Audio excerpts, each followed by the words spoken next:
our SHeconomy on May 7th. We are delighted to have another SHeconomy, this time in English language, for our UK members that can follow this too. Welcome to Dr. Heide Baumann, our today's speaker. And I'm very happy that we'll have her on the call, and a very inspiring topic today. Dr. Heide Baumann joined the Vodafone Germany Executive Committee on April 1st, just 1 month ago, to lead commercial operations and champion customer excellence. Prior to joining Vodafone, Heide was Chief Transformation Officer at Microsoft Germany, leading cultural change across the German sales and marketing organization for greater customer focus.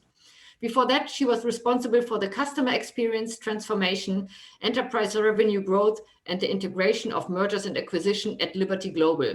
Between 2004 and 2015, Heide held a broad range of leadership roles at British Telecom, where she led customer services teams across 17 countries in the transformation of the group's operating model. Before that, Heide was a management consulting for innovation at Arthur D. Little. As a non-executive, Heide is a council member of the international affairs think tank Chatham House. She grew up in the Baden region in Germany. She studied engineering in Leipzig and completed her BScs at Hertfordshire University, followed by MAs in media from the Royal College of Art in London and the TU Berlin, as well as an MA in psychology from the De Montfort University at Leicester. Most recently, Heide completed her PhD on the discourse of female corporate leadership at the University of Cambridge.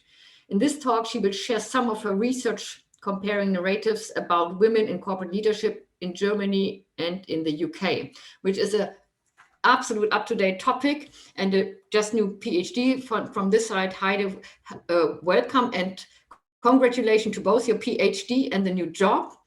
So without further ado, thank you very much for joining, and Heide, the floor is yours. Thank you so much, Ilka, for that great introduction, and thanks for having me on this series. It's really great to be here. As part of this series, Women Who've Done It, and what I've done over the past 5 years, alongside my executive career, is a PhD at Cambridge University. And that's what I'm here to share with you today. Some of my research into narratives about women in corporate leadership. And I'm one of these women, and I think some of you are too, from looking at the guest list. I've enjoyed a very broad range of executive roles, as Ilka has explained, mainly in tech and telecoms. And alongside this, I've always been involved in research at the intersection of culture and technology. And as Ilka already said, the stories about women in leadership are very much a live issue. Hardly a week goes by without a press article about women on boards, the pay gap, gender quotas, or women's special leadership skills. Celebrity cultural figures and high-profile business leaders now unashamedly identify as feminists, and some have published their thoughts. And consultant reports praise the merits of greater gender diversity. There's also tons of academic research in this space. And why am I interested in these stories? As a language scholar, it won't surprise you that I'm deeply interested in stories, but other disciplines are also increasingly paying attention to narratives. The historian Harari says we all think in stories, and the stories we tell shape our reality. Other disciplines agree that narratives define the boundaries of acceptable behavior and have a strong hold on our imagination and dreams. Philosophers like Foucault and Butler, psychologists, sociologists, and increasingly also business scholars and economists, like, for example, the Nobel Prize winner Robert Shiller.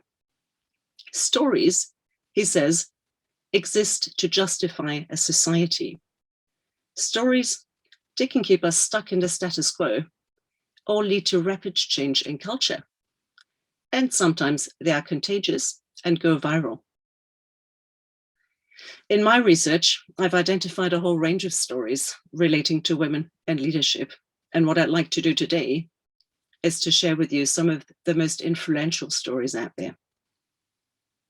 What I'm interested in is what impact might these stories and discourses have on all of us, and to what extent are they really based on facts? To get to the bottom of this, I've looked across disciplines and assembled studies and accounts from business scholars, economists, language, media, and culture scholars, classicists, historians, sociologists, political scientists, psychologists, biologists, and even neuroscientists, as well as looking at the broader media, policy, and public discourse. And I've identified a handful of culturally hegemonic stories that circulate in business, academia, and society at large. And I've systematically analyzed those. Number one, the idea that women are different by nature. Number two, erotic capital is an advantage for women. 3, the so-called business case for gender diversity. Number 4, post-feminism that argues that we've already come such a long way. And lastly, lean in the words of Facebook COO Sheryl Sandberg. These stories, codified as common sense and magnified through popular retellings by public intellectuals, journalists, and elite corporate leaders, claim to rest on science, empirical data, and theoretical proofs. Yet, they're animated by a range of contradictions and rely on contested evidence and methods, as we shall see. My study shows that each story has a counter-narrative developed by scholars from diverse disciplines and feminist critics who challenge the assertions and assumptions of these hegemonic stories. Interestingly, both sets of narrators accuse each other of having ideological motives and of getting their facts wrong. In the interest of time today, I've picked 3 of them that may be of the most interest to you. And what I'm about to do is I'm going to give you a very high level, broad brush stroke taste of each of them. Where women are differently wired. We've all probably heard that men are from Mars and women from Venus. Psychologists, historians, and neuroscientists have also published popular books arguing for and against women's suitability for leadership. And here are some elite academics. On the left-hand side, the book you can see there is from Simon Baron-Cohen, a very well-known neuroscientist at Cambridge University. And he claims that there's an essential difference between male and female brains. And these claims are based on a key study that his team conducted with newborns. Steven Pinker, the well-known MIT professor of psychology and one of Bill Gates's favorite authors, says that statistically, men and women have different strengths and tastes. So the gender pay gap, so the gender gap in professions is due to biological difference. And lastly, the MIT Sloan School of Management professor Thomas Malone found that collective intelligence of a team increases if there are women in it, because women are better at mind reading. And senior business voices reference these assertions. For example, the chairman of ITB, Sir Peter Bazalgette, references both Baron-Cohen and Pinker extensively in his book, The Empathy Instinct, in which he claims that women are better at empathy. The celebrity CEO and 30% Club founder, Dame Helena Morrissey, describes the essential difference theory, as well as her favorite Baron-Cohen experiment, in her 2018 book, A Good Time to Be a Girl. And she argues that these differences are to be emphasized and celebrated so that we can become more gender smart. And the quotes on the right-hand side are from a professor of genetics and neuroscience at Trinity College Dublin, who claims that it is possible to use brain imaging data to distinguish female brains from male ones with 90% accuracy. And why does all of this matter in the context of women in leadership, you may ask? Baron-Cohen has a very clear view on people with a female brain, and I'm citing him. They make the most wonderful counselors, primary school teachers, nurses, carers, therapists, social workers, mediators, group facilitators, or personnel staff. By contrast, he reckons people with the male brain make the most wonderful scientists, engineers, mechanics, technicians, musicians, architects, electricians, bankers, or even lawyers. Steven Pinker's sister, the psychologist Susan Pinker, explains that because women are built for comfort and not for speed, I cite her, and wired for empathy, they're poorly equipped for the extreme, unpredictable, adrenalizing, and time-intensive demands at the top of corporation. And this seems to be a very clear scientific case. Well, let me introduce you to a set of academics who see it quite differently. The professor of cognitive neuroimaging, Gina Rippon, has called popular books on brain-based sex differences neurotrash. In her 2019 book, The Gendered Brain, she argues that we live in a gendered world where we are, I quote, bombarded with messages about the differences between women and men. And these messages, these stories will change the experiences we have, the attitudes we encounter, the image we have of ourselves, and will even change our brains. The Harvard sociomedical scientist Rebecca Jordan-Young examined virtually every study on the prenatal hormone sexuality connection between 1967 and through to 2008, and her critical analysis of whether human brains are hardwired for sex type preferences and skills showed that these claims are not evidence-based. The psychologist Nash and Grossi found 5 serious methodological problems with Baron Cohen's foundational study that I talked about earlier. It does not, they say, demonstrate beyond reasonable doubt that these sex differences are biological in origin. And another psychologist, Cordelia Fine, whose books you can see here and a quote, she says, even if you overlook the important flaws in the method of this much publicized study, the differences are actually quite underwhelming. In her book, The Age of Scientific Sexism, Mary Ruti, another scholar, coming from a critical theory perspective, describes her astonishment at discovering evolutionary psychology, a scholarly field, she writes, whose main aim seemed to be to convince non-specialist readers of the scientific evidence validity of the worst gender platitudes of our culture. So what do you make of this? Were you aware of the degree of controversy in academia? It seems that we have at least 2 contradictory versions of science at play here. And the first one seems more popular in business, and the second one is heard less. And that's quite intriguing. So let's look at the next story. A popular argument in business circles is that women lead differently and more effectively.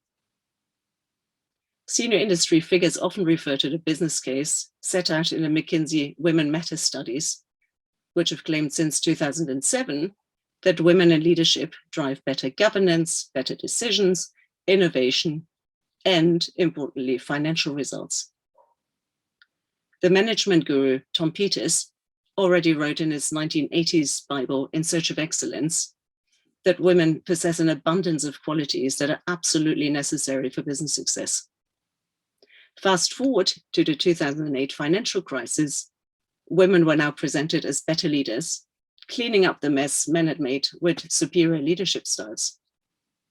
Management scholars like Alice Eagley call this theory the female leadership advantage. An enduring trope in this context, and you can see the original article in the middle there, is that the financial crisis wouldn't have happened if Lehman Brothers had been Lehman Sisters, popularized by Christine Lagarde and others. The social scientist Elisabeth Prügel has called it a morality play of fall, rise, and redemption, an exercise in meaning making through the construction of a myth of women as financially responsible, risk averse, versus men as reckless and testosterone driven. In this context, the Cambridge neuroscientist John Coates found that women actually act less hormonally. And a number of economists produced much cited meta-studies that suggest that women are more risk averse. Now, you can see on the top right hand side of the corner here that during the COVID-19 crisis, the female leadership advantage has become popular again. This Forbes article has 8.5 million views. And a well-known sociologist, Eva Illus, told Die Zeit that women are more concerned with people and therefore act with greater economic, medical, and social foresight. And on the top left-hand side is the Wirtschaftsweise Monika Schnitzer, who believes that the diesel scandal would not have happened with more women on Volkswagen's executive committee. Again, that sounds pretty convincing. And there is a counter narrative. The Oxford business professor Renee Adams found, by the way, that women who self-select into business leadership are more risk-loving than men. And regarding the business case for gender diversity, Adams also found that the presence of female directors on boards had an overall negative effect. Together with another economist, she assessed 2,000 Standard & Poor's listed firms. Alice Eagley, the well-known management and psychology professor, also doubts that the correlational claims that women lead to better results, because research findings are mixed, she says, and repeated meta-analyses have yielded average correlational findings that are null or extremely small. The business case put forward by advocacy and consulting firms does not meet the standard of economics, management, and social sciences disciplines in terms of how correlation and causality are presented. However, the much cited McKinsey Women Matter studies formed a basis for gender diversity policies in 32 countries between 2008 and 2015. Another point, maybe that is quite interesting, is Rosabeth Moscanto, who I cite here. She's a sociologist and a Harvard Business School professor. She says that good stereotypes of women can be just as confining and inaccurate as bad stereotypes. And a number of other leading business school professors agree, including Herminia Barra, and they've warned that the Lehman Sisters claims are deeply troubling, I quote, as they could have negative implications on the sorts of jobs women get considered for. At their worst, they could even reinforce existing power structures. The belief that men are inherent risk takers and women are more naturally prone to long-term thinking or empathic and pro-social behavior is the same logic used by some employers to place men in high-risk, high-returns positions and women in PR or personnel, writes The Economist. To Gertrude Krell, a management professor, female leadership advantage is therefore a Trojan horse, a gift that turns out to be calamitous for women. And why do women need to be superheroes, asks Renee Adams, to have the same career opportunities as men? Interesting that a narrative that at first glance appears empowering for women could actually be a lot more ambivalent. And here comes the third and last story. What sets successful women apart, write the McKinsey consultants Joan Barsh and Lorena Yee, is that they adapted to the male environments in which they operated and overcame extraordinary challenges through stamina and sheer grit. That's what it took to succeed. So that was a quote from them. And a great number of guidebooks suggest also that a woman's way to the top is through individual effort and smart play, and can be achieved by following a few rules. Mostly written by executive coaches, they are joined by CEO biographies from the likes of Dame Helena Morrissey. I already mentioned that book. And in Germany, Manuela Rousseau gives insight into the lived experience, her lived experience as a supervisory board member. The former Siemens Chief People Officer, Janina Kugel's story and career tips are available as a TED Talk, which is also how Sheryl Sandberg's book, Lean In, started. The 2012 memoir cum self-help manifesto by the COO of Facebook is probably the most impactful book in this category and the most universally known in business circles. It's been translated into 30 languages, sold over 4 million copies worldwide. Leaning in is like crossing a minefield backwards in high heels, Sandberg writes. Quite the metaphorical feat. She also bends the chicken and egg metaphor and advises women to focus on the chicken, i.e. women's internal hurdles, which according to Sandberg are rarely discussed and often underplayed. Quite an interesting remark, given that most career advice books for women focus on exactly this aspect, and few such books exist for a male audience. Sandberg's manifesto started a trend of high-powered women publicly and unabashedly identifying as feminist, a choice feminism that somewhat ironically dictates the route to happiness, which is having it all, namely meaningful work plus a spouse, and more importantly for the 21st century, it seems, children. The description that suits her best, writes Karen Brady, who aged 23 became the youngest managing director of a UK PLC, more than a chairperson or CEO, is working mother. Interestingly, the expression working fathers is not commonly used. In Germany, a number of journalists have described women as cowards who withdraw into the comfort of coupled life and motherhood and fail to enjoy the competitive pressure of a job. They're accused of being dim-witted, lazy, and dishonest. Basha Mika, one of Germany's most influential women journalists, has accused other women of failing to pull their weight in positions of power and of suffering from Stockholm syndrome. One wonders a bit who the hostage takers are and whether the metaphor portrays something about Mika's argument, because it portrays women as victims who collude with their oppressors in a situation where pulling their weight may actually result in death. Media discourses in Germany stipulate that confident, competent, and successful women can combine family and work by employing individual strategies to jump over gender hurdles.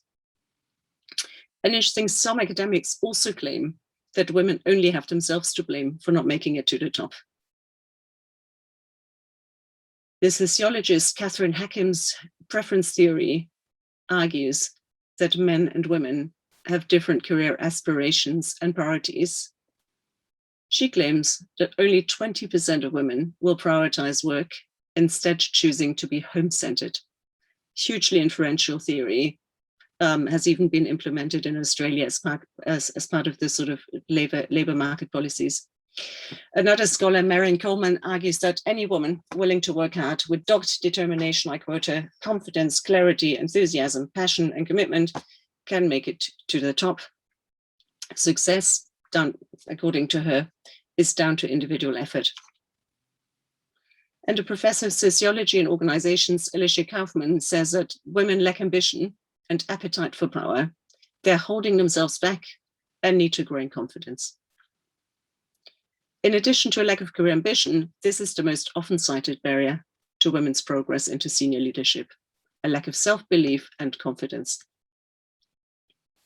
The best-selling business book, The Confidence Code, suggests that women's lack of self-belief is a more profound issue, I cite, than gender bias or systemic barriers.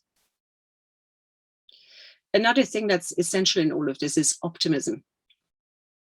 Sarah Wood, one of Britain's most visible and successful women tech entrepreneurs and Veuve Clicquot Businesswoman of the Year, exemplifies this cheerful stance, typical of many self-help books.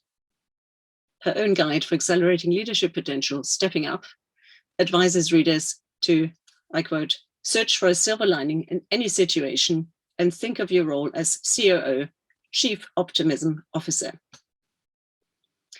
Sandberg's top tips for aspiring women also seem to come straight out of a positive psychology manual. And her tips are, take the initiative, activate your self-belief, face your inner imposter syndrome, take a deep breath, sit at a table, keep your hand up and smile. However, you can probably already guess what's coming. Around the same time as Lean In appeared, another manifesto, Anne-Marie Slaughter's Why Women Still Can't Have It All appeared. So she's a Princeton and Harvard law professor and former policy advisor to Hillary Clinton. One of the half-truths, she calls it, Slaughter attacks in her book, Unfinished Business, is that women, if women were truly committed to their careers and just wanted them badly enough, they could have high-flying careers. But in reality, she argues, combining career with a family involves working around the clock and being prepared to do whatever it takes to advance your career, including rarely see your children. In the context of the COVID crisis then, the sociologist Ali Ahmed Rao has argued that for many women, working boils down to a decision between making sure children are not left on their own versus going to their jobs. And another sociologist, Caitlin Collins, writes that women are held to unrealistic standards and asked to solve an impossible equation. Hakim's thesis, the sociologist I cited earlier, that inequalities in the workplace are the result of the agency of a female chooser who prefers to be home-centered rather than social structures, has generated extensive and often acrimonious debates within academia. Shani Ugat, the sociologist I cited on the previous page with her summary of how women's responsibilities are framed for not progressing into leadership, she interviewed a range of highly qualified and successful women executives who had apparently chosen to head home and run a family. And although they clearly identified numerous structural factors that affected their quitting paid employment, decisions that were, Shani Ugat writes, fraught with ambivalence and pain, they clung on to this choice and lack of confidence narrative. And what they did is that they recast external barriers as a psychological and individual obstacle, and their decision as a personal failure whose source and remedy are to be found in the self. It's interesting how powerful these discourses can be that we all swim in. A range of studies on gendered expectations also suggest that leaning in may not be the best idea for women. I mean, Michelle Obama says it quite bluntly, I guess, on that page. What it really is about is women do face a double bind, right? If they act like men, they question men's natural birthright to hold a position of power. If they act like a woman, they appear unsuitable and incompetent, perhaps, for the job. When a woman is assertive, makes demand, or shows ambition, a behavior acceptable in men, she's criticized or even penalized, as she's expected to be less challenging. And therefore, on the right-hand side, you can see a growing number of journalists and business practitioners propose that women should lean out rather than in, because they argue leaning in really just perpetuates the status quo. The UK journalist Dawn Foster's version of lean out, for example, critiques Sandberg's central premise that it is a woman's responsibility to shift the dial on gender equality, and that it is, I quote her, a kind of moral or existential decision.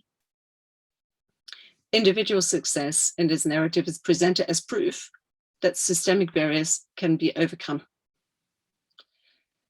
The London School of Economics professor, Sarah Bennett-Weiser, argues that choice feminism, I quote her, tinkers on the surface, embracing a palatable feminism, encouraging individual girls and women to just be empowered. It does not challenge any deep-seated structures or disrupt mainstream politics. It is deliberately not angry, difficult, or humorless. And according to the social scientist Catherine Rottenberg, this means it is also defanged of any oppositional potential. So it really has no teeth, in her view. And this individuated version of feminism is hollowed, she writes, by a requirement for constant self-monitoring that has been unmoored from social inequality concerns, she writes. The emotional labor involved and invested in displaying positive effect optimism means that women are actually too exhausted to make any change, Rottenberg proposes.